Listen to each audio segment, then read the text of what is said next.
Global stock markets hit fresh 5-month highs this week on increasing optimism that human trials for both Gilead's Remdesivir COVID treatment and AstraZeneca's Oxford University vaccine are showing very promising results.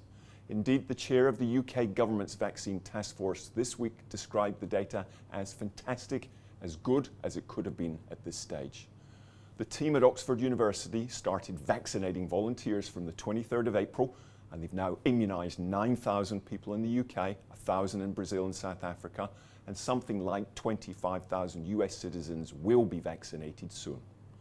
They've been able to generate an immunity response with the vaccination producing antibodies and also generating T cells, which is exactly what the Oxford team set out to achieve.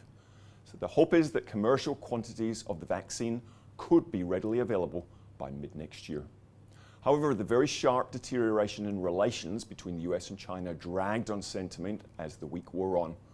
With the US closing the Chinese embassy in Houston marked a new front in the emerging Cold War, and with US Secretary of State Mike Pompeo urging every leader in every nation to insist on accountability from the Chinese Communist Party, it's hard not to see relations hitting fresh post-Tiananmen lows. During periods of heightened geopolitical tension, the US dollar often acts as something of a safe haven. There were no signs of that being the case this last week. Indeed, the US dollar hit 2-year lows as signs that the improvement in the labour market in the US has started to stall, and with the virus ravaging states in the South and West and reopenings being one bag. The US economy is hurtling towards a fiscal cliff, which will mean, amongst many other things, that the last of the pandemic unemployment insurance $600 checks will be mailed to millions of former employees who have lost their jobs through no fault of their own this weekend. The hope is that Senate Republicans and the President can agree on a path to extend the emergency jobless benefits, though no agreement is yet forthcoming.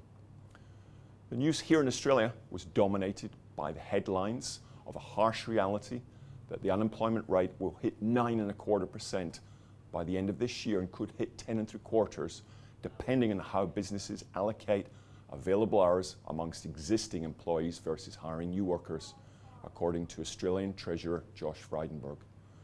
That would be the highest unemployment rate in 26 years. The Treasurer also forecast a budget deficit of $184.5 billion in 2021, but Westpac's chief economist Bill Evans emphasised that the assumptions on the reopening of the Australian economy were the most optimistic that you can have, implying clear downside risks to the budget deficit, given COVID case counts in Victoria hitting fresh records. Despite this news, the Australian dollar surged to a fresh 15-month high as the RBA governor stated that you can't at the moment make the case that the Australian dollar is misaligned in his speech at the Anakin Foundation on Tuesday. Traders quickly took that as a signal to mark the Australian dollar sharply higher, just as they did back in early June, when the RBA policy statement noted that it's possible that the depth of the downturn will be less than earlier expected, and the Australian dollar then surged from just above 66 cents to above 70 cents. Now, the next week will be dominated by the US Federal Reserve meeting, which concludes Wednesday and will likely have a very dovish lean to it, with good odds in favour of strengthened forward guidance as the Fed shifts from emergency support towards long-term rehabilitation. This could add to recent US dollar weakness, and with Q2 GDP forecast at an incredible minus 34% on an annualized basis on Thursday, the downside risks are clear. After a very busy week in Australia, next week we have Q2 CPI on Wednesday. Now, even though we expect a record fall for both headline and core measures, it should draw limited market attention, with weakness in prices not exactly top of the RBA's concerns right now. These are all factors we'll talk about in next week's market update.